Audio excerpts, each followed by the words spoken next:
90,692 টকালৈ বৃদ্ধি পাইছিল। মহোদয়, ওপৰত উল্লেখ কৰা পৰিসংখ্যাটোৰ পৰা আপোনালোকৰ আগত এটা দাঙি ধৰি মই আমাৰ ৰাজহ আৰু পুঁজিৰ অন্যান্য উৎস সম্পৰ্কে এটা সম্যক ধাৰণা দিব বিচাৰিছো।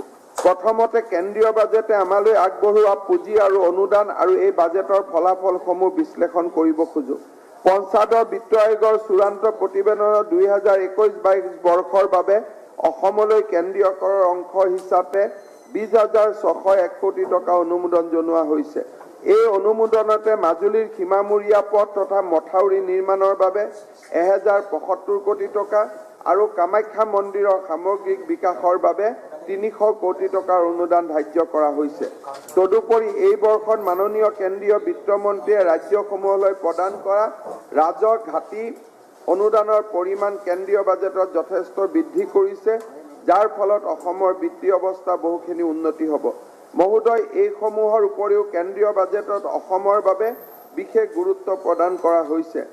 আমাৰ ৰাজ্যখনৰ 1300 কিলোমিটাৰ দৈৰ্ঘ্যৰ অতিৰিক্ত ৰাষ্ট্ৰীয় ঘাইপথ নিৰ্মাণৰ বাবে 34,000 কোটি টকা আবণ্টন দিয়া হৈছে। তদুপৰি অসম আৰু পশ্চিমবংগৰ চাহ শ্ৰমিকৰ কল্যাণৰ বাবে 1000 কোটি টকা আবণ্টন কৰা হৈছে।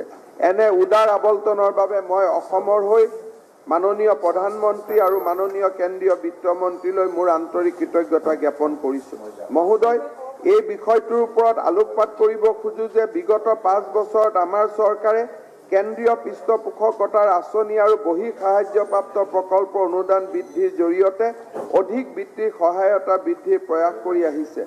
কেন্দ্ৰীয় পৃষ্ঠপোষকতা আঁচনিৰ অধীনত 2016-17 বৰ্ষত ভাৰত চৰকাৰৰ পৰা আমি 10,444 কোটি টকা লাভ কৰিছিলোঁ। 2019-20 বৰ্ষত এই পৰিমাণ 16,101 কোটি টকালৈকে বৃদ্ধি পাইছে। এই কথাই আমাৰ ব্যয়ৰ সমল বৃদ্ধিৰ ক্ষেত্ৰত যথেষ্ট সহায় কৰিছে। লগতে এই সময়ছোৱাত বহি সাহায্যপ্ৰাপ্ত প্ৰকল্পৰ অধীনত আমি লাভ কৰা অনুদান 2016-17 বৰ্ষৰ 516 কোটি টকাৰ পৰা 2019-20 বৰ্ষত 1,606 কোটি টকালৈকে বৃদ্ধি পাইছে। যিসমূহ বহি সাহায্যৰ প্ৰকল্পৰ অধীনত আমি পুঁজি আহৰণ কৰিছোঁ সেইবিলাকৰ ভিতৰত অসম নগৰীয়া আন্তঃগাঁথনি বিনিয়োগ প্ৰকল্প, অসম কৃষি বাণিজ্য আৰু গ্ৰাম্য ৰূপান্তৰণকৰণ প্ৰকল্প, অসম ৰাজ্যিক পথ প্ৰকল্প আৰু NDBৰ দ্বাৰা বিনিয়োগকৃত অসম সেতু প্ৰকল্প। ঐতিহাসিক সামগ্ৰী আৰু সেৱা কৰ বিধেয়ক গৃহীত কৰাৰ ক্ষেত্ৰত অসমে আছিল প্ৰথম ৰাজ্য। এই বিধেয়কখনে মূল সংযোজিত কৰ, কেন্দ্ৰীয় বিক্ৰী কৰ, প্ৰৱেশ কৰ, বিলাস কৰ, প্ৰমোদ কৰৰ লেখীয়া 5টা বৃহৎ কৰক সামৰি লৈছে। এই ব্যৱস্থাই ৰাজ্যখনৰ কৰৰ গাঁথনিটোক এক উল্লেখযোগ্য পৰিৱৰ্তন সাধন কৰিছে। সামগ্ৰী আৰু সেৱা কৰ প্ৰণয়ন হোৱাৰ পিছত আমাৰ ৰাজ্যখনে GST কাউন্সিলৰ সদস্য হিচাপে এক গুৰুত্বপূৰ্ণ ভূমিকা পালন কৰি আহিছে আৰু 14% বিকাশৰ হাৰত আমাৰ ৰাজ্যখনে কেন্দ্ৰীয় GST অংশৰ পৰা বুজন পৰিমাণৰ ক্ষতিপূৰণ লাভ কৰিবলৈ সক্ষম হৈছে। উত্তৰ পূব আৰু পাৰ্বত্য ৰাজ্যবোৰৰ উদ্যোগৰ বাবেও অসমে বিশেষ ৰেহাই আদায় কৰিবলৈ সক্ষম হৈছিল। ৰাজ্যখনৰ নিজস্ব ৰাজহ বৃদ্ধিৰ ক্ষেত্ৰত চৰকাৰে দেখুওৱা সফলতাসমূহৰ কথা নকলে বিষয়টোৰ প্ৰতি ন্যায় কৰা নহ'ব। সম্পদ বৃদ্ধিৰ বাবে ৰাজ্য চৰকাৰে হাতত লোৱা ঐকান্তিক প্ৰচেষ্টাৰ ফলস্বৰূপে ৰাজ্যৰ মূল ৰাজহ আহৰণকাৰী বিভাগসমূহে ইতিবাচক ফল দেখুৱাবলৈ সক্ষম হৈছে। মুঠ ৰাজহ প্ৰাপ্তিৰ প্ৰায় 26% হ'ল আমাৰ ৰাজ্যখনে উপাৰ্জন কৰা নিজে উপাৰ্জন কৰা ৰাজহ। অৰ্থাৎ এতিয়া আমাৰ চৰকাৰে যিমান টকা ব্যয় কৰে 26% আমি অসমতে আমি অৰ্জন কৰোঁ, যিটো এটা বৃহৎ সফলতা আমাৰ কাৰণে। 2019-20 বৰ্ষত ৰাজ্যৰ নিজা কৰ ৰাজহৰ পৰিমাণ 16,529 কোটি টকালৈকে বৃদ্ধি পাইছে। আমাৰ কৰ ৰাজহৰ পৰিমাণ সুস্থিৰভাৱে বৃদ্ধি হৈ 2016-17 বৰ্ষৰ 12,079 কোটি টকাৰ পৰা 2019-20 চনত 16,528 কোটি টকা হৈছেগৈ। এই সময়ত কৰ ৰাজহৰ সৰ্বমুঠ বিকাশৰ হাৰ হৈছে 8.16%। মহোদয়, কৰ ৰাজহৰ উপৰিও মূলতঃ ভাৰত চৰকাৰৰ বকেয়া ৰয়েলটি লাভ কৰাৰ ফলত ৰাজ্যখনৰ অনাকৰ ৰাজহৰ পৰিমাণো বৃদ্ধি পাইছে।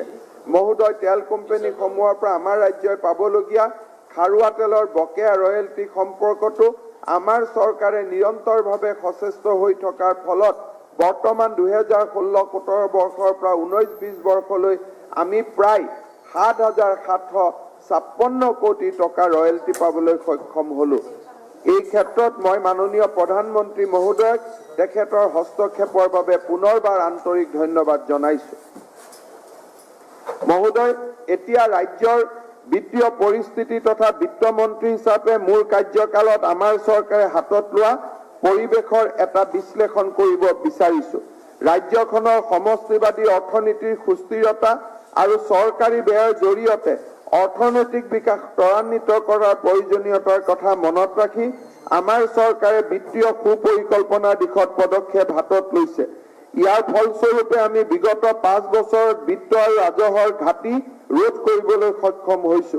কঠোৰ বিত্তীয় ব্যৱস্থাপনা স্বত্তেও আমাৰ বাজেটত ধাৰ্য কৰা ব্যয়ৰ পৰিমাণ 2016-17 বৰ্ষৰ 83,000 কোটি টকা, 17-18 চনত 99,453 কোটি টকা, 2018-19 চনত 1,08,000 কোটি টকা, 2019-20 চনত 1,19,000 কোটি টকা, 19,000 কোটি টকা আৰু 2020-21 বৰ্ষত 1,22,000 কোটি টকালৈ আমি যাবলৈ সক্ষম হৈছো।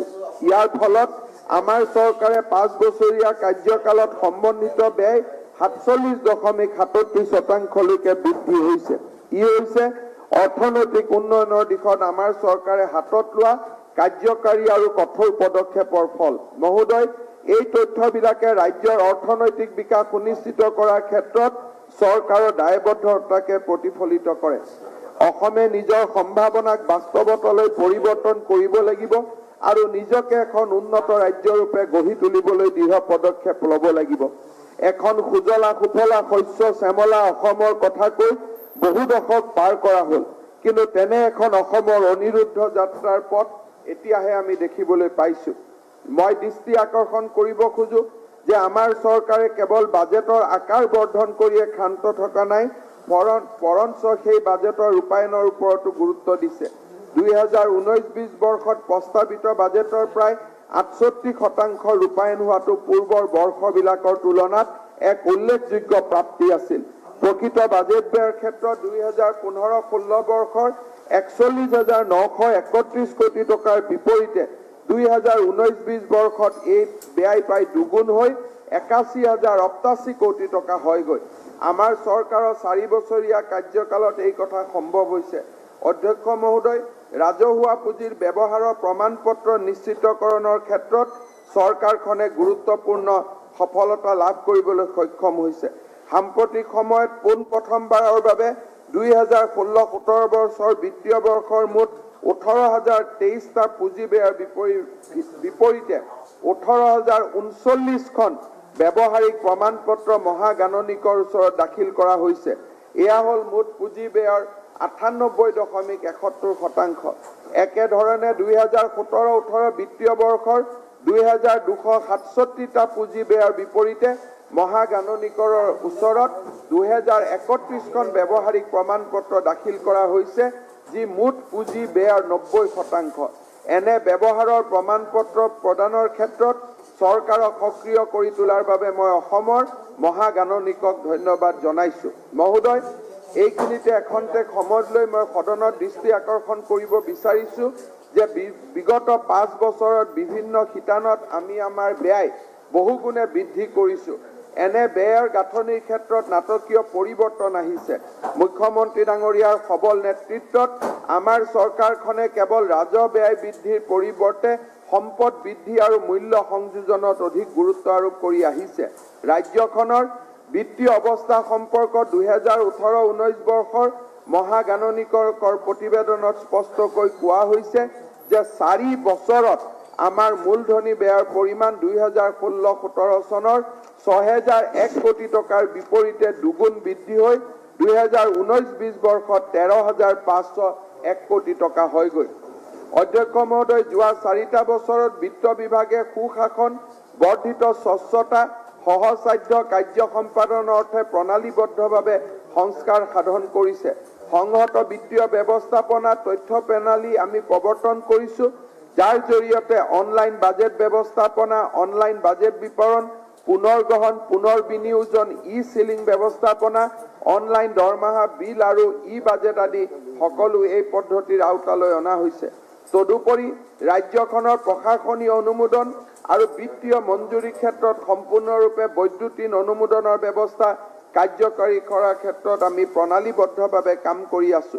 কম্পিউটাৰ কোষাগাৰ ব্যৱস্থাপনা তথ্য প্ৰণালী CTMIS-ৰ জৰিয়তে কোষাগাৰৰ সকলো কাম কাজ স্বয়ংক্ৰিয় কৰি তুলিছে।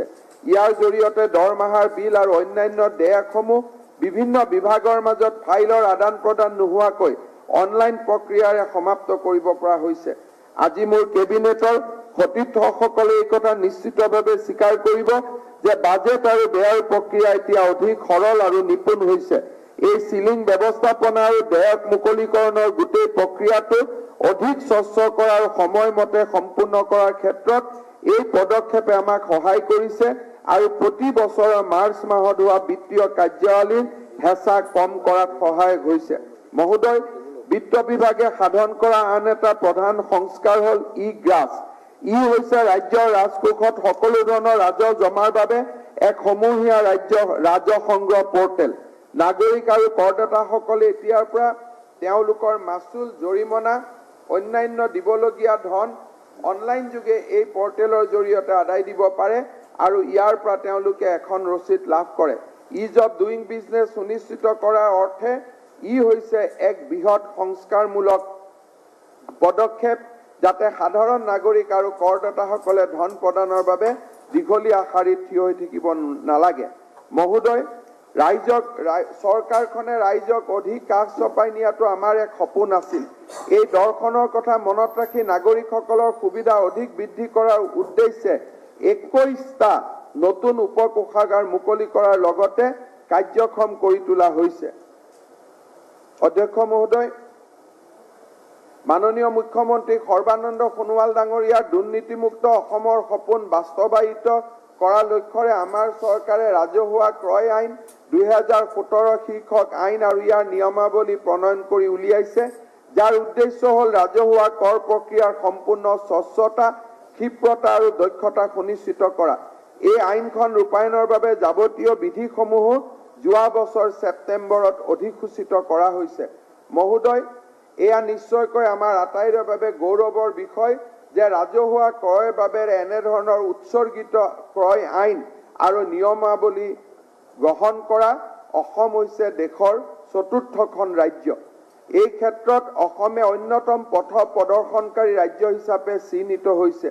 আইনখন হাতে কামে বলবৎ কৰিবৰ বাবে ৰাজ্য চৰকাৰে সংশ্লিষ্ট বিষয়াবৰ্গৰ সক্ষমতা গঢ়ি তোলা, লগতে ক্ৰয় প্ৰক্ৰিয়া সম্পৰ্কীয় তথ্যাৱলী ৰাইজক সহজে ঢুকি পোৱাটো নিশ্চিত কৰিবলৈ যাৱতীয় ব্যৱস্থা আমি গ্ৰহণ কৰিছো। মাননীয় অধ্যক্ষ মহোদয়, 2020-21 চনৰ বৰ্ষটো মানৱ ইতিহাসত এক দুৰ্যোগপূৰ্ণ বছৰ হিচাপে চিহ্নিত হৈছে। কোভিড-19ৰ মহামাৰীয়ে মাথো জীৱন আৰু স্বাস্থ্যৰ প্ৰতি ভাবুকি কঢ়িয়াই অনা নাছিল, ই ভাৰতকে ধৰি সমগ্ৰ বিশ্বকে নোহোৱা নোপোজা লকডাউন পৰিস্থিতিলৈ ঠেলি দিছিল। ইয়াৰ ফলত আমাৰ ঘৰুৱা উৎপাদনৰ বিকাশত ঋণাত্মক প্ৰভাৱ পৰিছিল। আমাৰ ৰাজ্যখনে চলিত বিত্তীয় বৰ্ষৰ প্ৰথম দুটা ত্ৰিমাসিকত বিকাশৰ ক্ষেত্ৰত বিৰূপ প্ৰভাৱৰ কবলত পৰিছিল, যাৰ ফলত ৰাজহ সংগ্ৰহৰ লক্ষ্যপূৰ্তিৰ ক্ষেত্ৰত আমি বাৰুকৈ অসুবিধাৰ সন্মুখীন হৈছিলোঁ। আমাৰ ৰাজ্যখনে অৰ্থনৈতিক ক্ষেত্ৰত দৃষ্টান্তমূলক উদ্যম আৰু কাৰ্যদক্ষ দেখুৱাত সফলতা হৈছিল। মই গৌৰৱান্বিত যে আন কিছুমান ৰাজ্যৰ দৰে আমি চৰকাৰী কৰ্মচাৰীসকলৰ দৰমহা কৰ্তন কৰিবলগীয়া নহ'ল আৰু পেঞ্চনাৰসকলকো আমি সময়মতে পেঞ্চন প্ৰদান কৰিবলৈ সক্ষম হৈছিলোঁ। অধ্যক্ষ মহোদয়, এই সদনত উপস্থিত থকা মোৰ সতীৰ্থসকলে এই কথাত সন্মুখীন হ'ব যে বিগত 12 মাহৰ সময়ছোৱাত সমগ্ৰ মানৱ জাতিৰ বাবে মানসিক, আৱেগিক, শাৰীৰিক আৰু আৰ্থিকভাৱে এক বৃহৎ প্ৰত্যাহ্বান আছিল। এই অতিমাৰী কালত ৰাজ্যখনক নেতৃত্ব দিয়াটো ৰাজহুৱা জীৱনতো এক অন্যতম প্ৰত্যাহ্বান আছিল।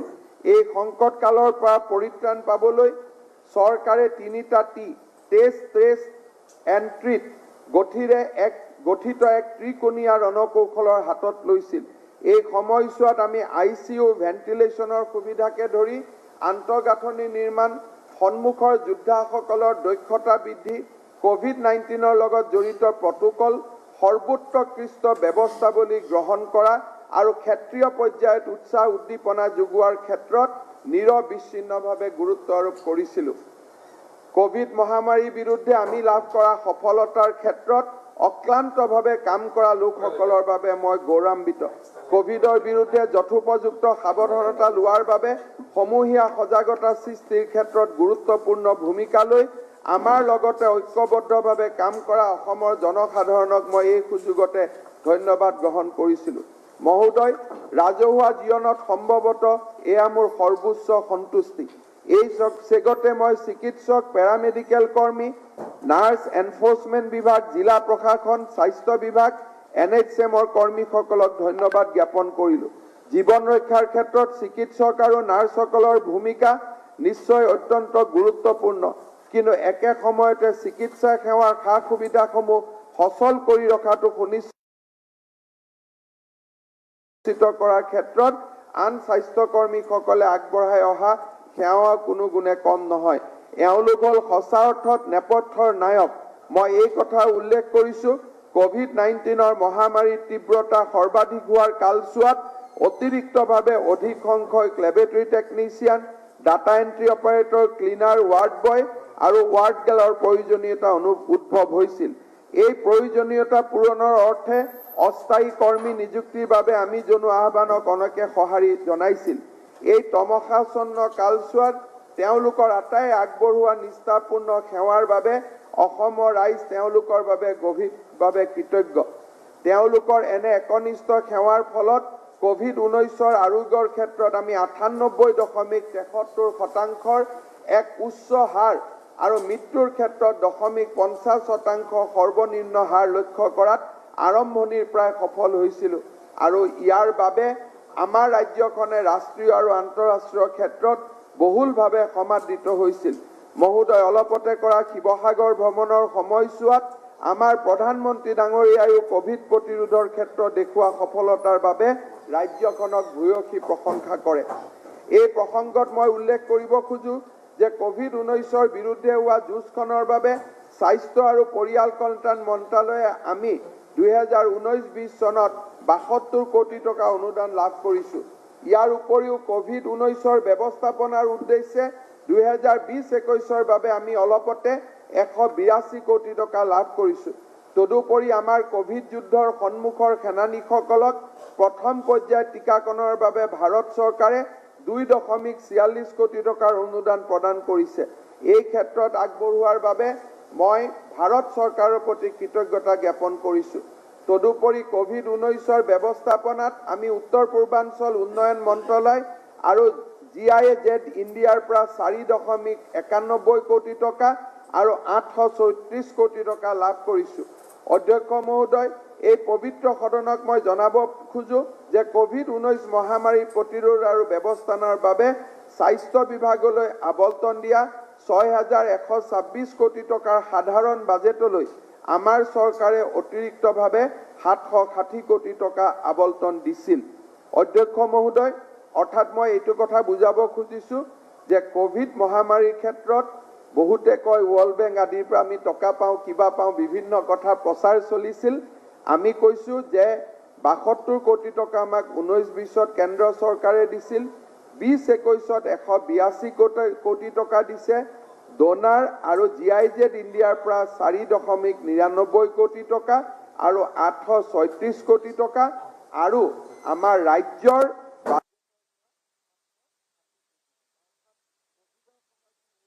ওলাইছিল যে বিশ্ব বেংকে টকা দিয়ে, কিবা দিয়ে, সেইবিলাক যে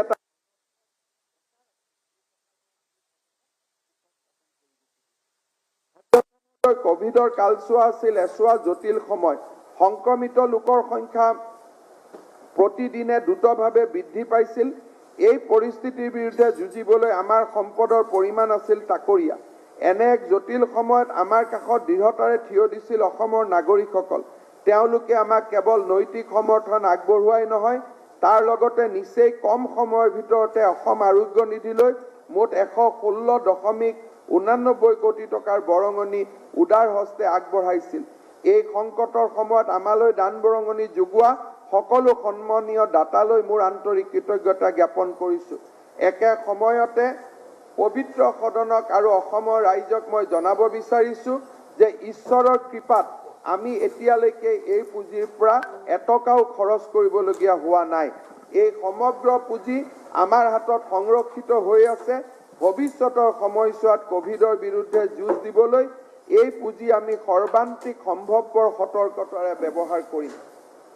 মই উল্লেখ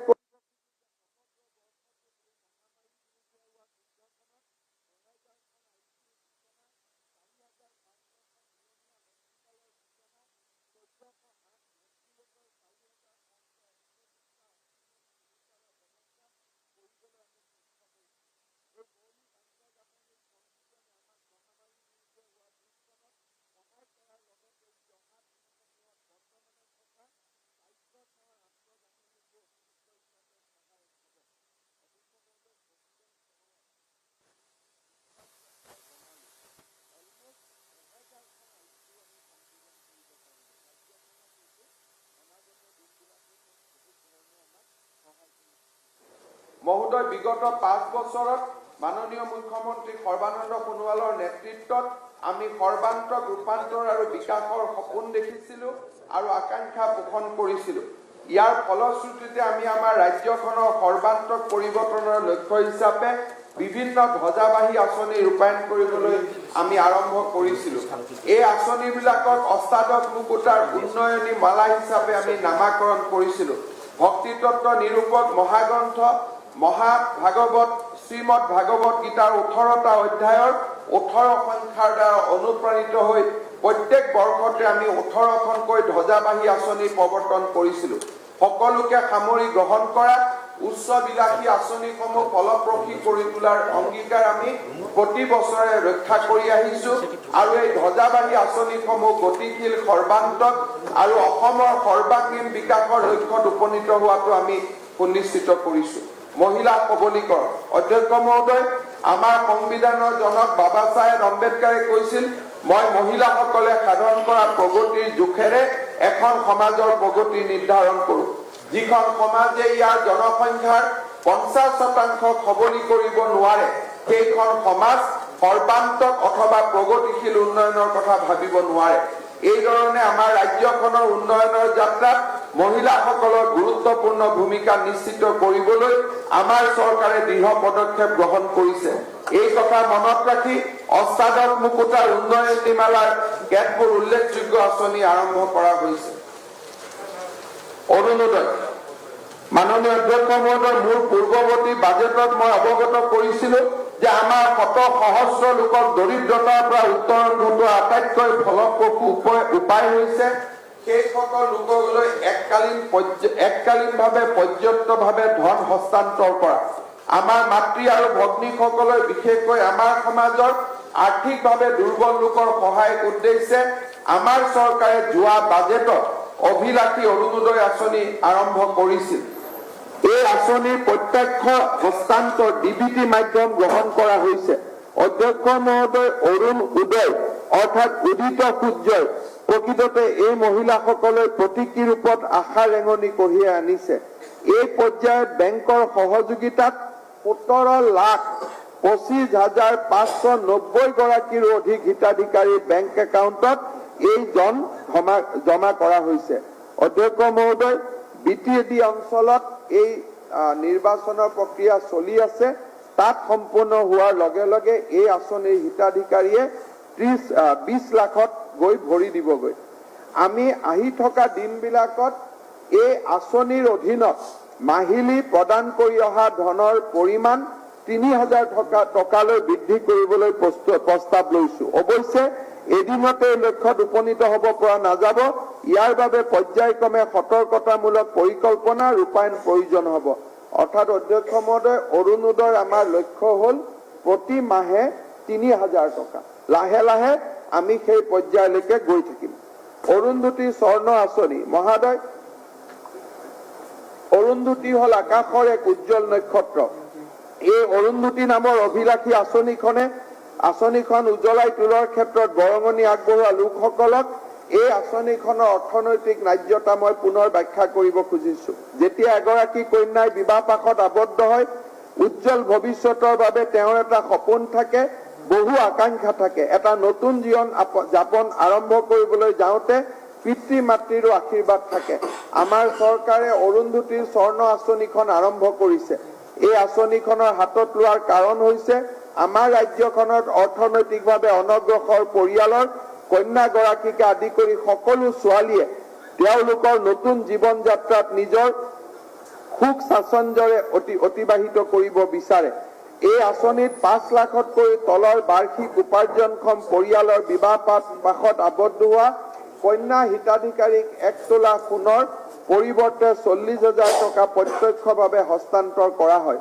মই এই পবিত্ৰ সদনৰ গৌৰৱেৰে ক'ব বিচাৰিছো যে এই অভিলাষী আঁচনিখনৰ দ্বাৰা ইতিমধ্যে 1800-1500 গৰাকী কন্যা উপকৃত হৈছে। লগতে মই এই কথাও স্বীকাৰ কৰোঁ যে আঁচনিখনৰ অধীনত হিতাধিকাৰীৰ সংখ্যা বৃদ্ধি কৰাৰ এতিয়াও যথেষ্ট প্ৰয়োজনীয়তা আছে।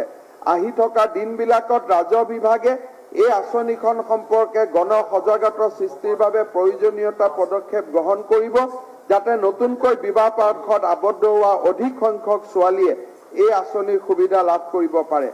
কনকলতা মহিলা সবলীকৰণ আঁচনি অধ্যক্ষ মহোদয়, 16 বছৰীয়া বীৰাংগনা কনকলতাৰ নামেৰে নামাকৰণ কৰা কনকলতা মহিলা সবলীকৰণ যোজনাৰ লক্ষ্য হ'ল ৰাজ্যখনৰ মহিলাক অৰ্থনৈতিকভাৱে সবল কৰা। ইয়াৰ অধীনত আত্মসহায়ক গোটসমূহক 25,000 টকাৰ এককালীন সাহায্য, বেংকৰ ঋণ লোৱা আত্মসহায়ক গোটসমূহক মূলধনৰ ক্ষেত্ৰত 50,000 টকা ৰাজ্যখনৰ ৰাজ সাহায্য আগবঢ়োৱা। 1,99,705টা আত্মসহায়ক গোটক উপকৃত কৰি এই আঁচনিখনে ৰাজ্যৰ গ্ৰাম্য অৰ্থনীতিত এক বৈপ্লৱিক পৰিৱৰ্তন আনিবলৈ সক্ষম হৈছে। এই আঁচনিখনৰ অধীনত ব্যয় কৰা মুঠ পুঁজিৰ পৰিমাণ 287 কোটি টকা আৰু ইয়াৰ জৰিয়তে 1 লাখ আত্মসহায়ক গোটক সামৰি আমি প্ৰাৰম্ভিক লক্ষ্য পাৰ কৰি যাবলৈ সক্ষম হৈছো। 67,837টা আত্মসহায়ক গোটে সুতৰ ক্ষেত্ৰত 3% ৰাজ সাহায্যৰে বেংকৰ ঋণ লাভ কৰিছে।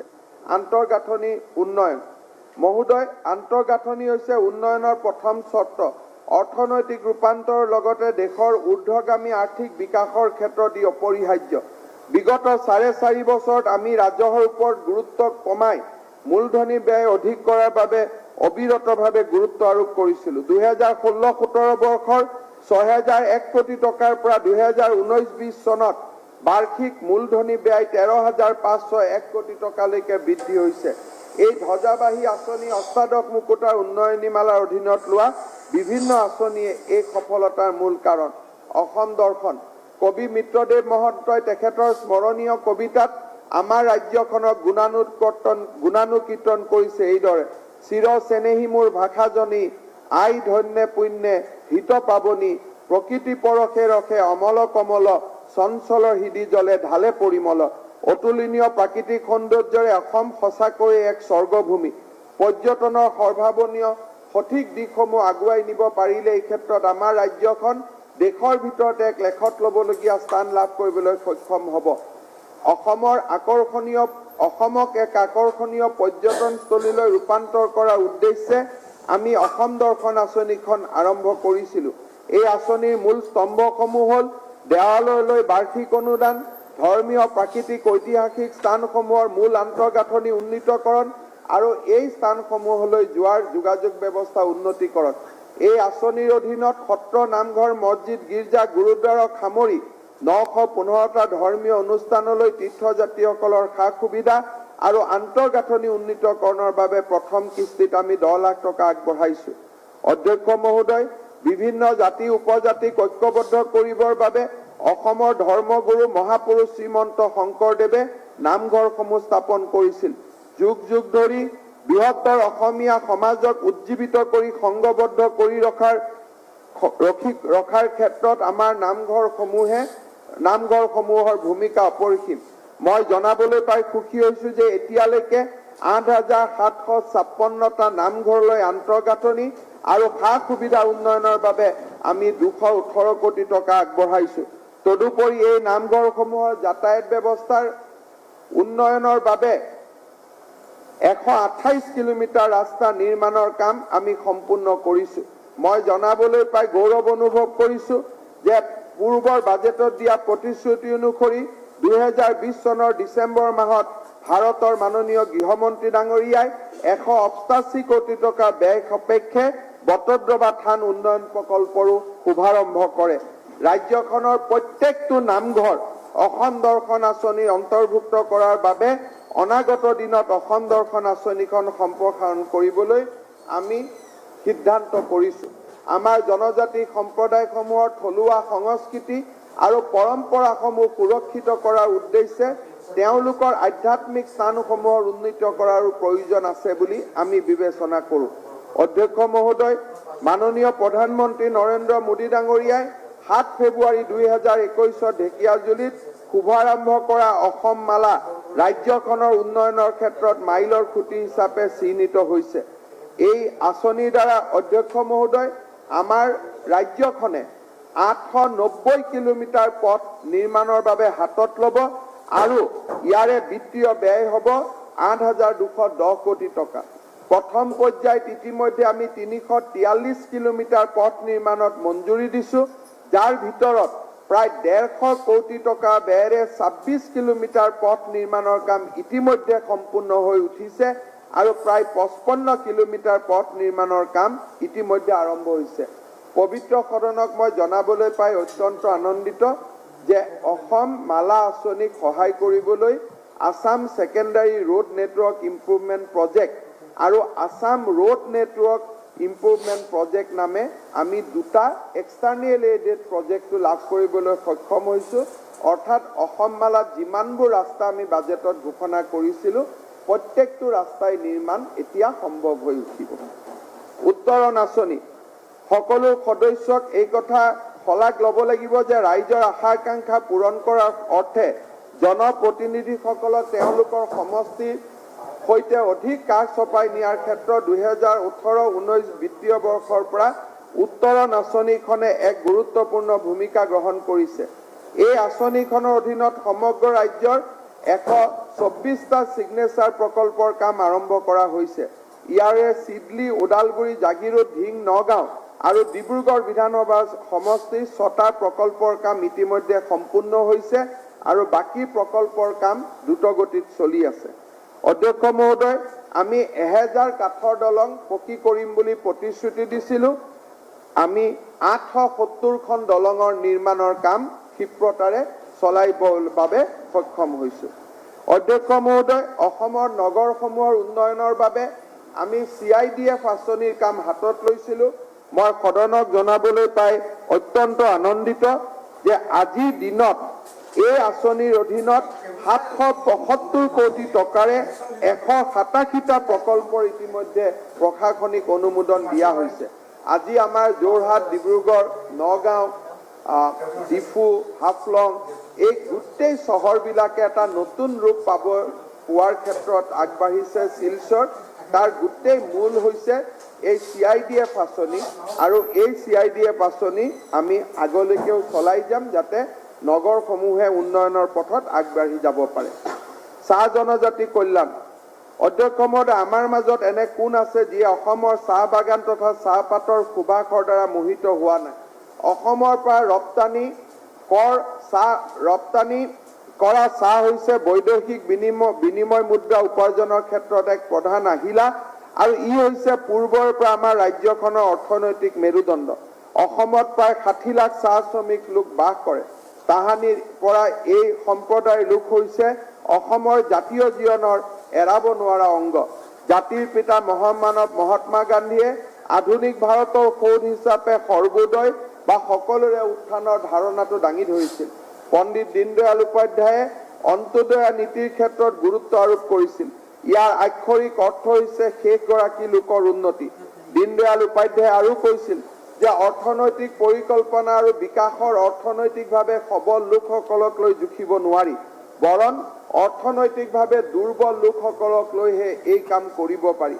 সৰ্বোদয় আৰু অন্ত্যোদয় এই দুইটা স্তম্ভ হৈছে আমাৰ চৰকাৰৰ অৰ্থনৈতিক বিকাশ আৰু সামাজিক কল্যাণ আঁচনিৰ মূল ভেটি। অধ্যক্ষ মহোদয়, সেই উদ্দেশ্যে অসমৰ চাহ জনজাতি ভাই ভনীসকলৰ উন্নয়নৰ অৰ্থে আমি কেইবাটাও আঁচনি ৰূপায়ণ কৰিছিলোঁ।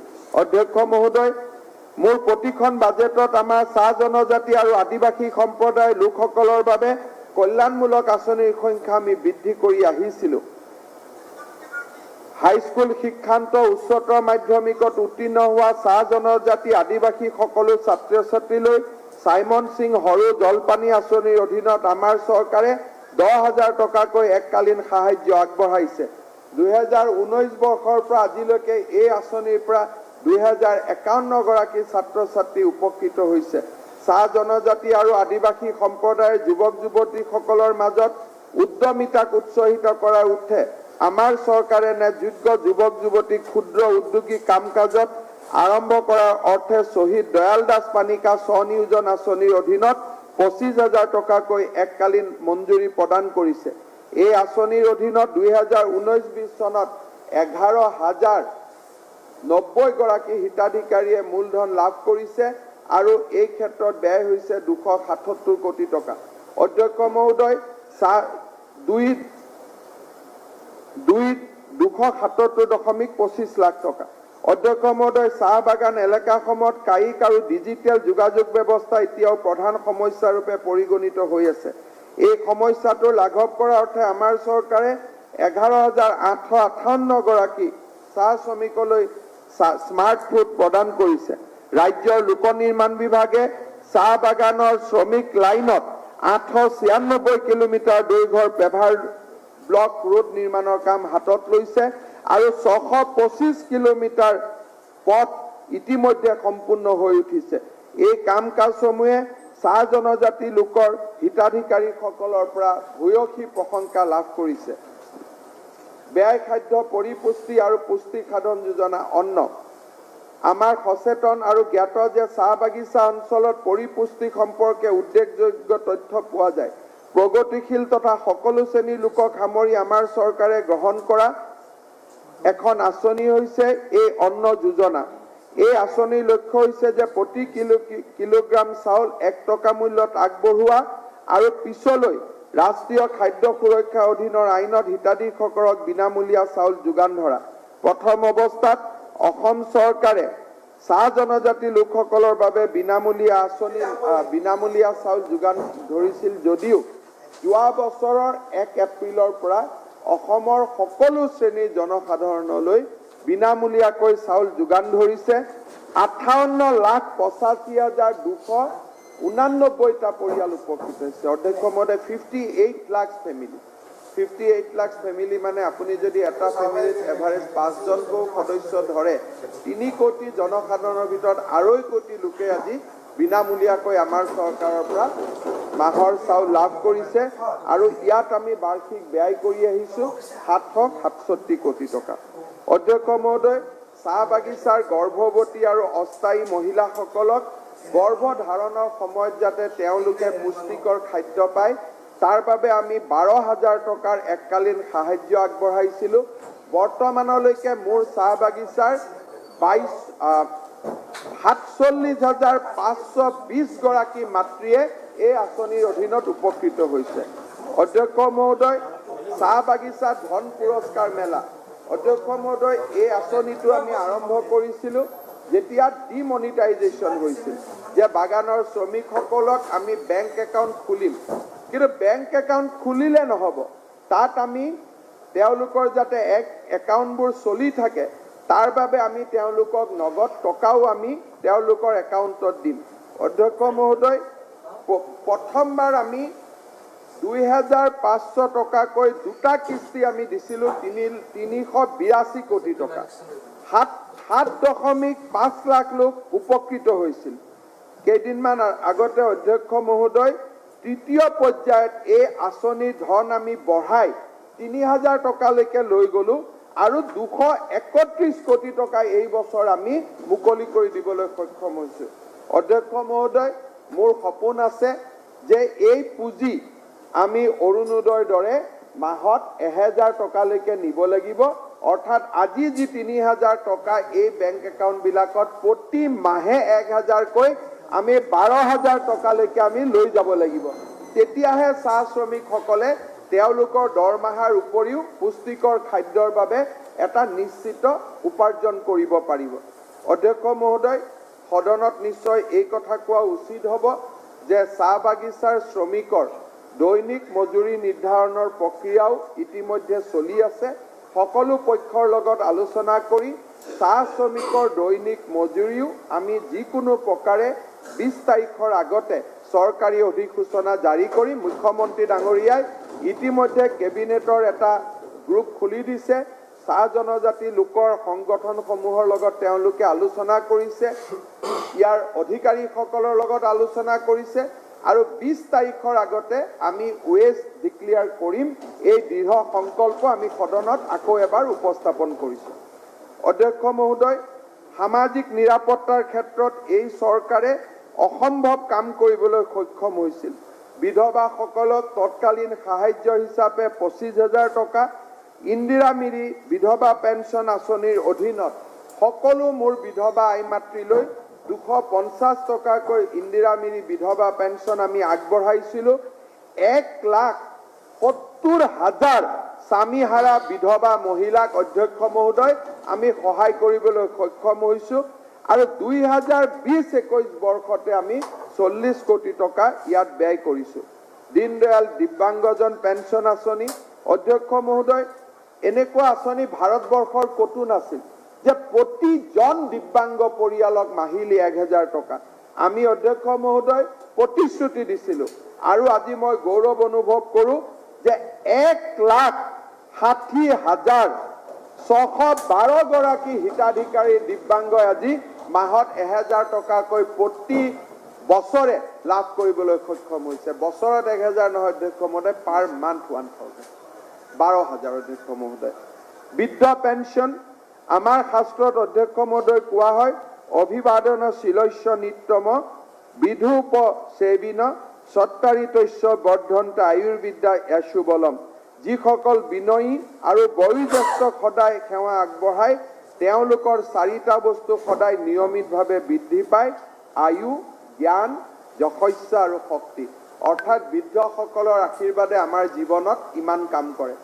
আমি বৃদ্ধ পেঞ্চন সাৰ্বজনীন কৰিছিলোঁ আৰু অধ্যক্ষ মহোদয়, মই গৌৰৱ অনুভৱ কৰোঁ যে এই সাৰ্বজনীন বৃদ্ধ পেঞ্চন আঁচনিৰ অধীনত এই বছৰ 12,56,698 গৰাকী বৃদ্ধই ৰাজ্য চৰকাৰৰ বৃদ্ধ পেঞ্চন পাইছে।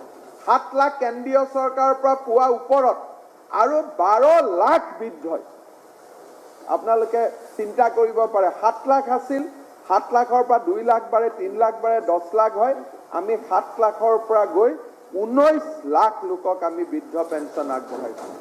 আজি 19 লাখ যদি বৃদ্ধৰ আশীৰ্বাদ এই সদনৰ ওপৰত থাকে, তেতিয়াহ'লে এই 4টা বস্তু যে আমাৰ সদনৰ সদস্যসকলৰ আয়ু, জ্ঞান, যশস্যা, শক্তি 4টাই বৃদ্ধি পাব, এইটো আমাৰ শাস্ত্ৰত কৈছে। অধ্যক্ষ মহোদয়, এই কামত আমি বাৰ্ষিক ব্যয় কৰিছোঁ 774 কোটি টকা। অধ্যক্ষ মহোদয়, শিক্ষাৰ ক্ষেত্ৰত আমাৰ যিমান কাম হৈছে মই তাক বাজেটত বৰ্ণনা কৰিব নোৱাৰোঁ। তথাপিতো প্ৰজ্ঞান ভাৰতী আঁচনিৰ জৰিয়তে যাৰ আয় 2 লাখতকৈ কম তেনে লোকসকলৰ সন্তানৰ নামভৰ্তি মাচুল ৰেহাইকে ধৰি বিভিন্ন সা সুবিধাৰ কথা আমি ঘোষণা কৰিছিলোঁ। 17 লাখ, অধ্যক্ষ মহোদয়, ডাটাবিলাক খুব ইম্পৰ্টেণ্ট। আমি কিমান ল'ৰাক ফ্ৰী এডমিশ্যন দিলোঁ? 17,84,890। 17,84,890 গৰাকী ছাত্ৰ ছাত্ৰীয়ে আজি বিনামূলীয়াকৈ কলেজত এডমিশ্যন পাবলৈ সক্ষম হৈছে। বিনামূলীয়া পাঠদান আঁচনিৰ অধীনত 1,08,83,914 গৰাকী ছাত্ৰ ছাত্ৰী উপকৃত হৈছে। সমান্তৰালভাৱে আমাৰ চৰকাৰে বিদ্যালয়ৰ ইউনিফৰ্ম অষ্টম শ্ৰেণীলৈকে বিনামূলীয়া ঘোষণা কৰিছিল।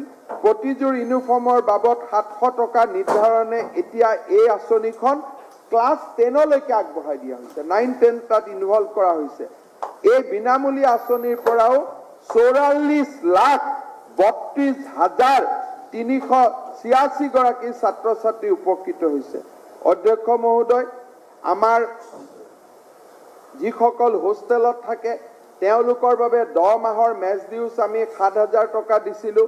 13,414 গৰাকী ছাত্ৰী উপকৃত হৈছে। হায়াৰ ছেকেণ্ডেৰীত ফাৰ্ষ্ট ডিভিজন পোৱা ছোৱালীসমূহলৈকে আমি স্কুটিৰ কথা কৈছিলোঁ, আমাক সদনত বহুতে হাঁহিছিলেও। এতিয়া 23,245 গৰাকী ছাত্ৰীয়ে স্কুটি পাইছে আৰু 18, 19 আৰু 19-20 ছাত্ৰীসকলকো স্কুটি প্ৰদান কৰাৰ কাম 17 তাৰিখৰ পৰা আমি আনুষ্ঠানিকভাৱে আৰম্ভ কৰিম। অৰ্থাৎ 15,000 আৰু অতিৰিক্ত হিতাধিকাৰী ইয়াত সন্নিৱিষ্ট হ'ব। অধ্যক্ষ মহোদয়, বিদ্যালক্ষী আঁচনিৰ জৰিয়তে চৰকাৰী কৰ্মচাৰীসকলৰ সন্তানক আমি 4% সুতত এডুকেশ্যন লোন দিছিলোঁ। 575 গৰাকী ছাত্ৰ ছাত্ৰী ইতিমধ্যে উপকৃত হৈছে। অধ্যক্ষ মহোদয়, অভিনন্দন নামে এটা আঁচনি আমি আৰম্ভ কৰিছিলোঁ। যিসকল ছাত্ৰ ছাত্ৰীয়ে বেংকৰ পৰা ঋণ লৈ পঢ়া শুনা কৰে তেওঁলোকক আমি 50,000 টকা এককালীন সাহায্য দিছিলোঁ। এই আঁচনিখনেও 5,799টা একাউণ্টত মুঠ 32.59 কোটি টকা লাভ কৰিছে। তেজশ্ৰী নমাধি বস্তু এডু ইনফ্ৰা ফাণ্ড। অধ্যক্ষ মহোদয়, মোৰ প্ৰথম বাজেটতে আমি কৈছিলোঁ বিশ্ববিদ্যালয় মহাবিদ্যালয়সমূহক আমি উদাৰ সাহায্য আগবঢ়াম। অধ্যক্ষ মহোদয়, এই আঁচনিৰ অধীনত আজি আমাৰ গুৱাহাটী বিশ্ববিদ্যালয় 25 কোটি টকা আবণ্টন দিয়া হৈছে। এই বিশ্ববিদ্যালয়ে এই পুঁজি ব্যৱহাৰ কৰি 2টা শিক্ষণ বিভাগ আৰু সভাগৃহ নিৰ্মাণ কৰিছে। ইয়াৰ উপৰিও বিশ্ববিদ্যালয়সমূহে পৰীক্ষাগাৰ অত্যাধিক ৰূপত গঢ়ি তোলাৰ কামো আৰম্ভ কৰিছে। একেধৰণে ভূগৰ্ভৰ ফাইবাৰ অপটিকেল কেবল বহুৱাই এটা বিশ্ববিদ্যালয় নেটৱৰ্ক ব্যৱস্থাও গঢ়ি তুলিছে। এনে ব্যৱস্থাৰ জৰিয়তে অকল ছাত্ৰ ছাত্ৰীকে সেৱা আগবঢ়াইছে তেনে নহয়, বৰঞ্চ দূৰৱৰ্তী শিক্ষাৰ ব্যৱস্থা কৰাৰ লগে লগে অনলাইন যোগে শিক্ষাদান কৰাৰ ক্ষেত্ৰত গুৱাহাটী বিশ্ববিদ্যালয় কৰ্তৃপক্ষকো সহায় কৰিছে। আমাৰ ৰাজ্যখনৰ জ্ঞানভিত্তিক সমাজ সম্প্ৰসাৰণৰ লক্ষ্যৰ ক্ষেত্ৰত এই আঁচনিখন কেনেদৰে কাৰ্যক্ষম হৈ উঠিছে ই এটা সৰু উদাহৰণ মাত্ৰ। অধ্যক্ষ মহোদয়, এই TNEIFৰ অধীনত আমাৰ মেডিকেল কলেজসমূহত বৈপ্লৱিক পৰিৱৰ্তন হৈছে। গুৱাহাটী, ডিব্ৰুগড়, শিলচৰ চিকিৎসা মহাবিদ্যালয়ত 300 কোটি টকা ব্যয় কৰা হৈছে। এতিয়ালৈকে অধ্যক্ষ মহোদয়, out of 300 crore 284 crore actually খৰচ হৈছে, যাৰ ফলত ইয়াতে নতুনকৈ কেথ লেব, 3 টেছলাৰ, MRI বিভিন্ন ধৰণৰ সা সৰঞ্জাম আজি মেডিকেল কলেজবিলাকত আমি দেখা পাওঁ। অধ্যক্ষ মহোদয়, 5খন নতুন বিশ্ববিদ্যালয় আমাৰ দিনত আমি স্থাপন কৰাৰ প্ৰতিশ্ৰুতিত সফল হৈছিলোঁ। ভট্টদেৱ বিশ্ববিদ্যালয়, হোজাইত ৰবীন্দ্ৰনাথ ঠাকুৰ বিশ্ববিদ্যালয়, নাৰায়ণপুৰত মাধৱদেৱ বিশ্ববিদ্যালয়, ডিব্ৰুগড়ৰ চাবুৱাত অনিৰুদ্ধদেৱ ক্ৰীড়া বিশ্ববিদ্যালয়, মাজুলীত শ্ৰীমন্ত শংকৰদেৱ সাংস্কৃতিক বিশ্ববিদ্যালয়। অধ্যক্ষ মহোদয়, বৰ্তমান গোলাঘাটত বীৰাংগনা সতী সাধনী বিশ্ববিদ্যালয় আৰু গোলকগঞ্জত বীৰ চিলাৰায় বিশ্ববিদ্যালয় স্থাপনৰ প্ৰক্ৰিয়াও আমি আৰম্ভ কৰিছোঁ। তাৰ উপৰিও অধ্যক্ষ মহোদয়, বৰাক উপত্যকাত আৰু এখন কৃষি বিশ্ববিদ্যালয়ৰ পৰিকল্পনাও আমি হাতত লৈ আগবাঢ়িছোঁ। অধ্যক্ষ মহোদয়, গুৰু ব্ৰহ্মা, গুৰু বিষ্ণু, গুৰু দেৱো মহেশ্বৰ, গুৰু সাক্ষাৎ পৰম ব্ৰহ্ম তস্মৈ শ্ৰী গুৰুবে নমঃ। অধ্যক্ষ মহোদয়, আমাৰ ৰাজ্যখনে 16,508 সংখ্যক শিক্ষক, টিউটৰ, বিদ্যালয়ৰ বাকী কৰ্মচাৰী পদ প্ৰাদেশিকৰণ কৰাৰ লগতে প্ৰাথমিক, মাধ্যমিক, উচ্চতৰ শিক্ষা খণ্ডৰ 13,217টা সংখ্যক সহকাৰী শিক্ষকৰ পদ প্ৰাদেশিকৰণ কৰিছে। ইয়াকে ধৰি ৰাজ্যখনৰ 29,725 সংখ্যক পদ প্ৰাদেশিকৰণ কৰা হৈছে। অধ্যক্ষ মহোদয়, দিছ ইজ এ ৰেকৰ্ড যে 29,000 শিক্ষকৰ পদ প্ৰাদেশিকৰণ কৰা হৈছে। অধ্যক্ষ মহোদয়, মই গৌৰৱেৰ সৈতে ক'ব খোজো যে আমাৰ ৰাজ্য চৰকাৰে এই মুহূৰ্তলৈকে শিক্ষা বিভাগত 33,993 গৰাকী নতুন শিক্ষক যোৱা 5 বছৰত নিযুক্তি কৰিছে। 33,000। অধ্যক্ষ মহোদয়, স্বাস্থ্য আৰু পৰিয়াল কল্যাণ বিভাগ আপোনালোকে জানে যে কোভিডৰ সময়ত আমি কি ধৰণে কাম কৰিছিলোঁ। আমাৰ 2019 বৰ্ষৰ ছেপ্টেম্বৰ মাহত গুৱাহাটী, ডিব্ৰুগড়, বৰপেটা, ডিফু, তেজপুৰ, লখিমপুৰ, যোৰহাট, মঙলদৈ আৰু কোকৰাঝাৰত আমাৰ কেঞ্চাৰ হস্পিটেলবিলাক কমপ্লিট হৈ যাব। বহুতে আমাক কৈছিল যে কেঞ্চাৰ হস্পিটেলবিলাক কি হ'ল। আমি সাইলেন্টলি এনেকৈ কাম কৰিলোঁ যে এতিয়া আমি কোনোবা দিনা ভাৰতৰ প্ৰধানমন্ত্ৰীক মাতি আনি একেদিনাই এই গোটেই কেঞ্চাৰ হস্পিটেল 2021 ছেপ্টেম্বৰত আমি ইনগ্ৰেশ্যন কৰি দিম। ক'ত হ'ব? আমাৰ কেঞ্চাৰ হস্পিটেল গুৱাহাটীত ৰেডি, ডিব্ৰুগড়ত ৰেডি, বৰপেটাত ৰেডি, ডিফুত ৰেডি, তেজপুৰ, লখিমপুৰ, যোৰহাট, মঙলদৈ আৰু কোকৰাঝাৰ। একেদিনাই এটা বুটামেৰে আমি গোটেইকেইখন কেঞ্চাৰ হস্পিটেল আমি আৰম্ভ কৰিম। অধ্যক্ষ মহোদয়, মেডিকেল কলেজ স্থাপনৰ ক্ষেত্ৰত আমি পোৱা সফলতাসমূহৰ বিষয়ে আপোনালোক অৱগত। অটল অমৃত অভিযান অধ্যক্ষ মহোদয়, এই আঁচনিটোৰ জৰিয়তে আমি বৰ্তমানলৈকে 1,45,220 গৰাকী হিতাধিকাৰীক আমি উপকৃত কৰিছোঁ। আজি ICU package, heart transplant, kidney transplant, cancer, এই গোটেই ৰোগবিলাকৰ ভিতৰত যোৱা 3 বছৰত আমি 1,45,220 গৰাকীক হিতাধিকাৰীক আমি উপকৃত কৰিব পাৰিছোঁ। প্ৰধানমন্ত্ৰী আয়ুষ্মান ভাৰত আঁচনিৰ অধীনত 1,50,973 গৰাকী হিতাধিকাৰীয়ে নগদ ধনবিহীন চিকিৎসা লাভ কৰিবলৈ সক্ষম হৈছে। এক প্ৰকাৰ ক'ব গ'লে স্বাস্থ্যৰ সুৰক্ষাৰ ক্ষেত্ৰত যোৱা 5 বছৰ অটল অমৃত অভিযান আৰু আয়ুষ্মান ভাৰতে এক নতুন অভিলেখ স্থাপন কৰিবলৈ সক্ষম হৈছে। অধ্যক্ষ মহোদয়, এই সময়ছোৱাৰ ভিতৰত মই অত্যন্ত গৌৰৱেৰে সৈতে ক'ব খুজিছোঁ যে 2018 বৰ্ষৰ পৰা আমি ডক্তৰ নিযুক্তিৰ ক্ষেত্ৰত যি ফাষ্ট ট্ৰেক ব্যৱস্থা গ্ৰহণ কৰিছিলোঁ, চিকিৎসা আৰু স্বাস্থ্য নিয়োগ বোৰ্ড আমি গঠন কৰিছিলোঁ, এই মুহূৰ্তলৈকে 2018 চনৰ পিছত 1,412 গৰাকী নতুন চিকিৎসক আমি নিযুক্তি কৰিবলৈ সক্ষম হৈছিলোঁ। অধ্যক্ষ মহোদয়, গ্ৰামোন্নয়নৰ ক্ষেত্ৰত অসম কৃষি ক্ৰেডিট ৰাজ সাহায্য আঁচনি, কিষাণ ক্ৰেডিট কাৰ্ড আঁচনি, শস্য জিৰ' ইণ্টাৰেষ্টত শস্য ঋণ, এই গোটেইবিলাক আঁচনিত অধ্যক্ষ মহোদয় আমি যথেষ্ট সফলতা লাভ কৰিবলৈ সক্ষম হৈছিলোঁ আৰু এই আঁচনিখনৰ জৰিয়তে 10,06,305 গৰাকী কৃষক উপকৃত হৈছে।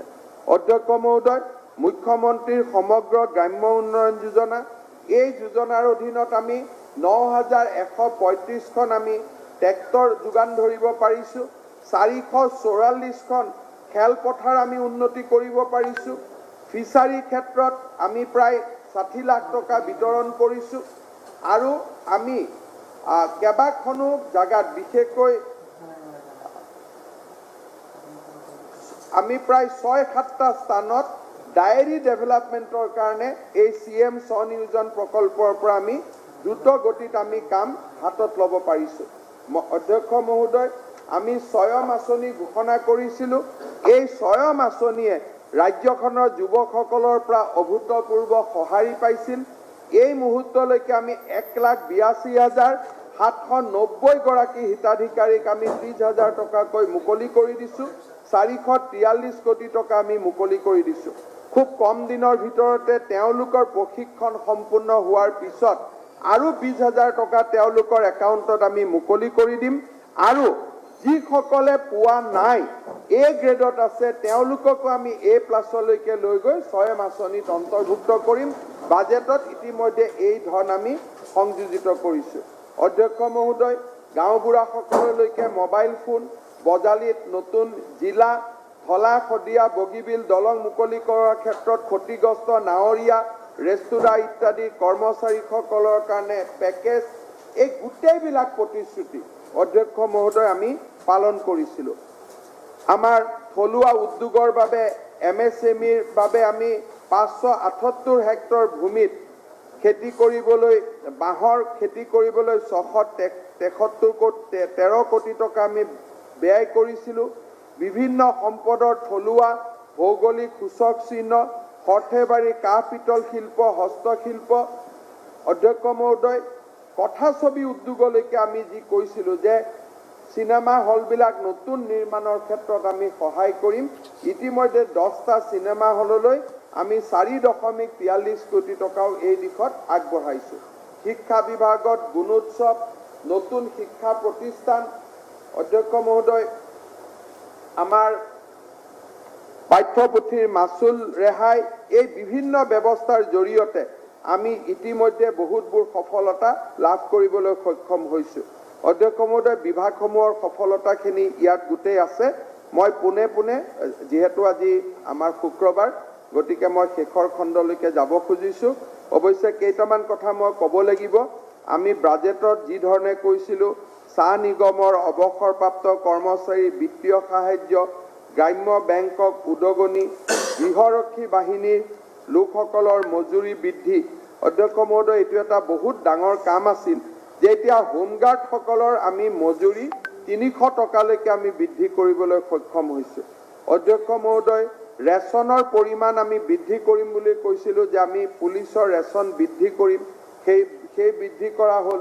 ভাষা গৌৰৱ আঁচনি আখৰে আখৰে আমি পালন কৰিলোঁ। অধ্যক্ষ মহোদয় এনেকুৱা এটা আঁচনি নাই যাক আমি বাজেটত ঘোষণা কৰা কাম আমি হাতত লোৱা নাছিলোঁ। ভ্ৰমণ সাৰথী, জ্যোতিষ্মান অসম অধ্যক্ষ মহোদয় 30 ইউনিটলৈকে যি আমি ইলেক্ট্ৰিচিটি যিসকল পৰিয়ালে কনজিউম কৰে, সেই 30 ইউনিটলৈকে কনজিউম কৰা ইলেক্ট্ৰিচিটি আমি বিনামূলীয়া কৰি কেবিনেটে ইতিমধ্যে সিদ্ধান্ত লৈছোঁ। এই আঁচনিৰ জৰিয়তে অধ্যক্ষ মহোদয় আমাৰ প্ৰতি মাহত আমি ব্যয় কৰিব লাগিব 70 কোটি টকা, যিমান 30 ইউনিটলৈকে। অৱশ্যে কোনোবাই যদি 30 ইউনিটৰ ওপৰত খৰচ কৰে ফ্ৰী নহ'ব, আপ টু 30 ইউনিট আমি সম্পূৰ্ণ বিনামূলীয়াকৈ বিদ্যুৎ যোগান ধৰিম। অধ্যক্ষ মহোদয় আমাৰ এই চৰকাৰখনৰ সময়ত যিমানবিলাক আমি আঁচনিৰ কথা উল্লেখ কৰিছিলোঁ, বিশেষকৈ যোৱা বছৰৰ বাজেটত আমি গোটেইখিনি কথা আমি সফলতাৰে পালন কৰিবলৈ সক্ষম হৈছোঁ। অধ্যক্ষ মহোদয় মই সদনৰ সদস্যসকলক পোনে পোনে 60 নম্বৰ পেজলৈ যাবলৈ অনুৰোধ কৰিম। 4টা পেজতে মই সামৰণি মাৰিম।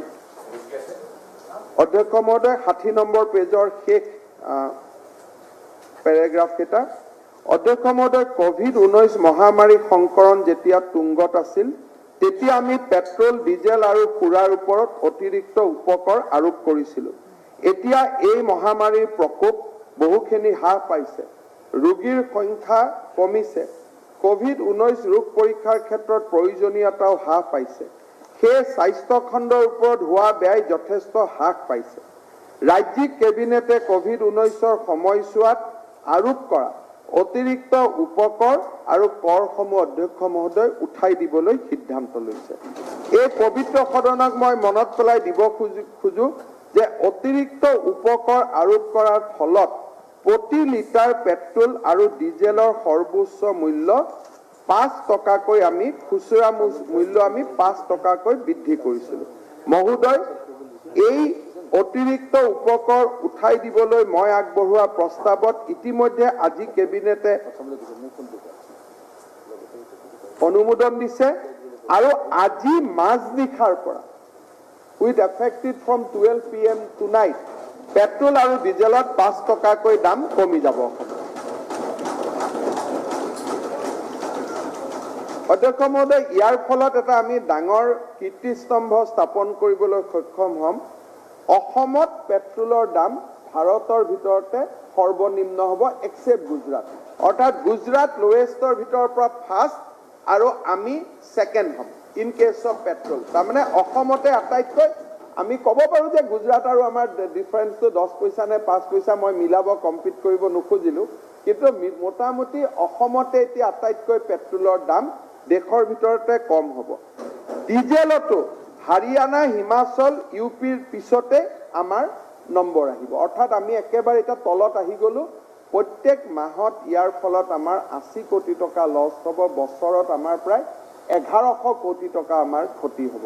কিন্তু আমি যিহেতু বৰ্তমান ৰাজ্যখনৰ ৰাইজে সকলোৱে বিচাৰিছিল যে কোভিডৰ ওপৰত লগাইছিল, কোভিড শেষ হ'ল, কমাই দিব লাগে। আমি ৰাজ্যৰ জনসাধাৰণৰ দাবীৰ প্ৰতি সহমৰ্মিতা প্ৰকাশ কৰি আমি এই টেক্সসমূহ উইথড্ৰ কৰিছোঁ। অধ্যক্ষ মহোদয়, আনকি লিকাৰৰ ওপৰতো, সুৰাৰ ওপৰতো যি কোভিডৰ সময়ত আমি গড় ভিত্তিক 25% টেক্স লগাইছিলোঁ, সেইটো আমি প্ৰত্যাহাৰ কৰিছোঁ অধ্যক্ষ মহোদয়। যে 25%, কাৰণ কোভিড বুলি আমি লগাইছিলোঁ, নৰ্মেল লগালেতো আমি ৰাখি দিলোহেঁতেন, কিন্তু যিহেতু কোভিড বুলি আমি লগাইছিলোঁ, এথিকেলি কোভিডৰ নামত টেক্স লৈ থকাটো উচিত নহয়। যেহেতু কোভিড কমি গ'ল, সেইকাৰণে পেট্ৰল, ডিজেল, লিকাৰ, পেট্ৰল আৰু ডিজেলৰ ভিতৰত 5 টকা 5 টকা লিটাৰ 25% এভাৰেজ উপকৰ আছিলে, কেইবাটাও স্লেব, সেইকেইটাও আমি প্ৰত্যাহাৰ কৰিছোঁ। অধ্যক্ষ মহোদয়, এই চৰকাৰখনৰ অন্তিম বাজেট উপস্থানৰ শেষ মুহূৰ্তত উপনীত হৈ বিগত সময়ছোৱাৰ পৰা বৰ্তমানৰ এই লহমালৈ আমাক আগবঢ়াই দিয়া সমগ্ৰ পৰিক্ৰমাটো মোৰ চকুৰ আগত ভাহি উঠিছে। মোক প্ৰায়ে প্ৰশ্ন কৰা হয় যে মোৰ কিহৰ ইমান লৰালৰি, কিয় বাৰু মই দিনটোত 24 ঘণ্টাতকৈ 2 ঘণ্টা বেছি সময় বিচৰা মানুহখিনিৰ শাৰীত থাকোঁ। মহোদয়, যিসকলে মোৰ গতি আৰু এই উদ্দেশ্যক প্ৰশ্ন কৰে, তেওঁলোকৰ বাবে মোৰ এটাই উত্তৰ, মই এটা জীৱন বাছি লৈছোঁ, মোৰ সহকৰ্মী বৃন্দই এটা জীৱনকে বাছি লৈছে, যাতে আমি প্ৰতিটো মুহূৰ্তত জীয়াই থাকিব পাৰোঁ, প্ৰতিটো পলে পলে কামত জড়িত হ'ব পাৰোঁ, জীৱনটো উদযাপন কৰিব পাৰোঁ। বেঞ্জামিন ফ্ৰেংকলিনৰ ভাষাত হেৰুৱা সময় যে নাহি উভতি। অধ্যক্ষ মহোদয়, সঠিক সময় বুলি কোনো কথা থাকিব নোৱাৰে। একমাত্ৰ সত্য হ'ল সময় মাথোন এটাই, আৰু সেয়া হ'ল বৰ্তমান। যোৱা 4 বছৰ 9 মাহৰ প্ৰতিটো দিনতে আমি যিবিলাক সিদ্ধান্ত গ্ৰহণ কৰিছিলোঁ, যিবোৰ বিকল্প বাছনি কৰিছিলোঁ, সেই আমাৰ ইতিহাস নিৰ্মাণ কৰিছিল, যি ইতিহাস ভৱিষ্যতৰ সময়ে মনত ৰখাটো আমি বিচাৰোঁ। আমাৰ ৰাজ্যখনৰ ভৱিষ্যতৰ ওপৰত আমাৰ কাৰ্যৱালীৰ প্ৰভাৱ কেনেধৰণৰ হ'ব, সেই কথাও মই মনত ৰাখিছিলোঁ। জীৱনকালত এনে সুযোগ মুষ্টিমেয় ভাগ্যৱানেহে লাভ কৰে, যিসকলে লক্ষ লক্ষ মানুহৰ জীৱন যাত্ৰাক প্ৰভাৱান্বিত কৰিব পাৰে আৰু বিকল্প নিৰ্বাচনৰ সুবিধা লাভ কৰে। অধ্যক্ষ মহোদয়, আমি সচেতনভাৱে উত্তৰ প্ৰজন্মৰ বাবে এনে এক পৰম্পৰা সৃষ্টিৰ প্ৰয়াস কৰিছিলোঁ, যি পৰম্পৰাই বহন কৰে আশা, শান্তি আৰু সমৃদ্ধিৰ মলয়া। এই পবিত্ৰ সদনৰ মজিয়ত থিয় হৈ মই অনুভৱ কৰিছোঁ যে এয়া মাননীয় মুখ্যমন্ত্ৰী সৰ্বানন্দ সোণোৱালৰ নেতৃত্বাধীন চৰকাৰৰ বাবে এয়া সত্য অন্বেষণৰ সময়। আমি বিচাৰিছোঁ আমি কৰা কামৰ খতিয়ান ইতিহাসে লওক। আমাৰ ইতিহাস, আমাৰ সংস্কৃতি, জনগণ আৰু আমাৰ পৰম্পৰা ৰক্ষাৰ বাবে আমাৰ চৰকাৰে কৰা প্ৰচেষ্টাৰ প্ৰকৃত মূল্যায়ন হওক। যোৱা 5 বছৰত আমি লক্ষ লক্ষ যুৱক যুৱতী আৰু পুৰুষ মহিলাৰ সপোন আৰু আকাংক্ষাৰ মুখামুখি হ'লোঁ। সেই সপোনক স্বয়ং অৰুণোদয়, কনকলতা মহিলা সবলীকৰণ যোজনা, প্ৰজ্ঞান ভাৰতী, মুখ্যমন্ত্ৰীৰ সমগ্ৰ গ্ৰাম্য উন্নয়ন যোজনাৰ দৰে অলেখ আঁচনিৰ যোগেৰে ৰূপায়ণ কৰাৰ পণ ল'লোঁ। অন্ত্যোদয়ৰ প্ৰতি আমাৰ চৰকাৰৰ দায়বদ্ধতাই আমাক জ্যেষ্ঠজন আৰু আৰ্তজনৰ সুৰক্ষা নিশ্চিতৰ বাবে প্ৰেৰণা দিলে। সমাজৰ শেষ প্ৰান্তত থকা উপান্ত আৰু নিঃস্বজনলৈ আমি সহায়ৰ হাত সম্প্ৰসাৰিত কৰি দিলোঁ আৰু ৰাজ্যখনৰ উন্নয়ন আৰু বিকাশৰ যাত্ৰাত আমি তেওঁলোকক সহযাত্ৰী কৰি ল'লোঁ। আমাৰ চাহ জনগোষ্ঠীৰ ভাই ভনীসকলক আমি এক বৈদ্যুতিন বিপ্লৱৰ অংশীদাৰ হৈছোঁ। খেতি পথাৰত প্ৰযুক্তিৰ সহায় লৈ আমাৰ কৃষকসকল আজি সক্ষম হৈছে। এনে সমুদায়সমূহৰ বাবে বিত্তীয় অন্তৰ্ভুক্তিকৰণ আজি এটা অচিনাকি শব্দ হৈ থকা নাই, এয়া তেওঁলোকৰ জীৱনৰ এক এৰাব নোৱাৰা অংগত পৰিণত হৈছে। মহোদয়, কৰ্কট ৰোগীৰ পৰিচৰ্যাই হওক বা অটল অমৃত অভিযানেই হওক, এনে আঁচনিৰ ফলস্বৰূপে আন্তঃৰাষ্ট্ৰীয় মানৰ চিকিৎসাৰ বাবে আজি আৰু তেওঁলোকৰ সম্পত্তি বন্ধকত ৰখাৰ প্ৰয়োজন নাই। সকলো জাতি জনগোষ্ঠীক একতাৰ দোলেৰে বান্ধি আমি এক মিলনৰ সেতু গঢ়িলোঁ।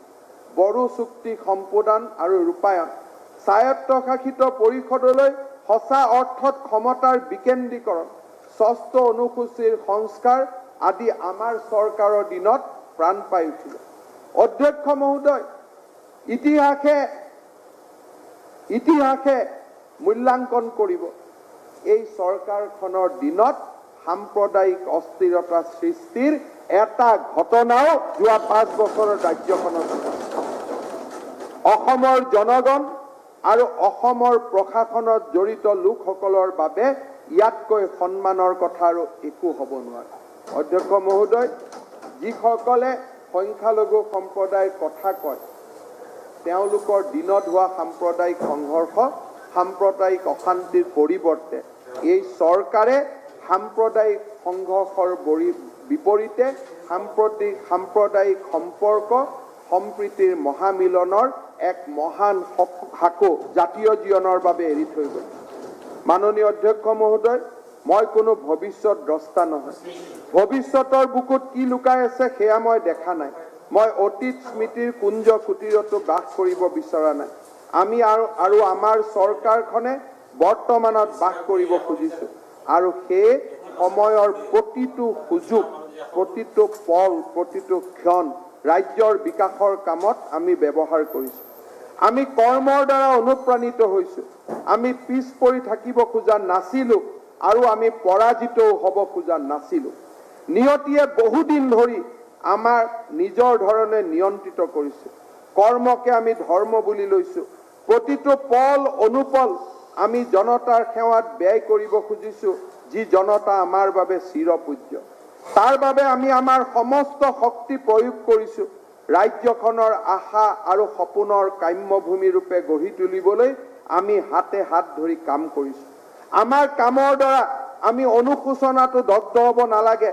আমি তেনেধৰণে আগবাঢ়িছো আৰু আমাক বিশ্বাস কৰা প্ৰতিগৰাকী নাগৰিকৰ ভৱিষ্যত শক্তিশালী কৰাৰ বাবে আমি একত্ৰিত হৈ কাম কৰিছো। তেওঁলোকৰ প্ৰতি আমাৰ সেৱা আগবঢ়াইছো আৰু এই সেৱাৰ ধাৰা অমৃত্যু অব্যাহত থাকিব। অধ্যক্ষ মহোদয়, আমি 2-3 মিনিট বহাই স্পিচটো কি। অধ্যক্ষ মহোদয়, মোৰ পূজনীয় পিতৃ প্ৰয়াত কৈলাশনাথ শৰ্মা ডাঙৰীয়াই এটা কবিতাত কৈছিল, জীৱন ডিঙা মোৰ চপাই ঘাটে ঘাটে, জনে জনে সুধিলো কি লাগে লোৱা। ডিঙা মোৰ নাহে উভতি আৰু এই ঘাটে, এই বাটে জীয়নে মোৰ মাগিলে মেলানি, এই বাটে নাহো উভতি নেপাতো পাতনি। নৱজাবা কামনা বিন আৰু এই ঘাটে, ৰূপৰ শিখা জ্বলি জ্বলি শেষ হ'ব, কালৰ আচুৰ লাগি দেহাউজি অৱস হ'ব, ডিঙা হ'ব খালি মনাই কোনোবা ঘাটে। অৰ্থাৎ প্ৰতিটো পল আমালৈকে উভতি নাহে, প্ৰতিটো ক্ষণ আমালৈকে উভতি নাহে। যোৱা এই 5টা বছৰত পৰম পিতাই দিয়া আমাক 5টা বছৰ আৰু প্ৰতিটো ক্ষণ, প্ৰতিটো সময় আমি অসমৰ উন্নয়নৰ বাবে খৰচ কৰিছিলোঁ আৰু আজি আমি গৌৰৱেৰে সৈতে ক'ব পাৰোঁ, যোৱা 5টা বছৰ আছিল অসমৰ নৱজীৱনৰ ইতিহাস, নৱজাগৰণৰ ইতিহাস আৰু আমি জাতীয় জীৱনলৈ উন্নয়ন আৰু বিকাশৰ এটা নতুন যুগৰ সূচনা কৰিছিলোঁ। অধ্যক্ষ মহোদয়, মাননীয় মুখ্যমন্ত্ৰী সৰ্বানন্দ সোণোৱাল নেতৃত্বাধীন এখন চৰকাৰৰ মন্ত্ৰী হিচাপে আৰু এই পবিত্ৰ সদনৰ সদস্যসকলৰ এজন সতীৰ্থ হিচাপে সেৱা আগবঢ়াবলৈ পোৱাটো মোৰ বাবে এক পৰম সৌভাগ্য আৰু সন্মানৰ বিষয়। অধ্যক্ষ মহোদয়, কবি গণেশ গগৈদেৱৰ এফাকি উদ্দীপনাময় কবিতাৰে মোৰ আজিৰ এই বক্তব্য সামৰিবলৈ ওলাইছোঁ। এই মুহূৰ্তত মই মোৰ মাতৃভূমিৰ প্ৰতি সেৱা জনাইছোঁ আৰু সেই জনতালৈ প্ৰণিপাত জনাইছোঁ, যি জনতা জনাৰ্দনৰ সেৱাত নিজকে উৎসৰ্গিত কৰি আমি ধন্য হৈছোঁ। অধ্যক্ষ মহোদয়, স্বৰ্গ বিচাৰি নেযাওঁ জননী, আৰু যে স্বৰ্গ নাই, তয়েই আমাৰ চিৰসাধনাৰ চৰম লক্ষ্য ঠাই। মই জানো আমাৰ শিৰত প্ৰতিগৰাকী অসমীয়াৰ আশীৰ্বাদ আছে। অসমৰ প্ৰত্যেক নাগৰিকৰ সন্মুখত আকৌ এবাৰ শিৰ নত কৰি সামৰণি মাৰিছোঁ। জয় আই অসম, জয় হিন্দ। ধন্যবাদ স্যাৰ। আমি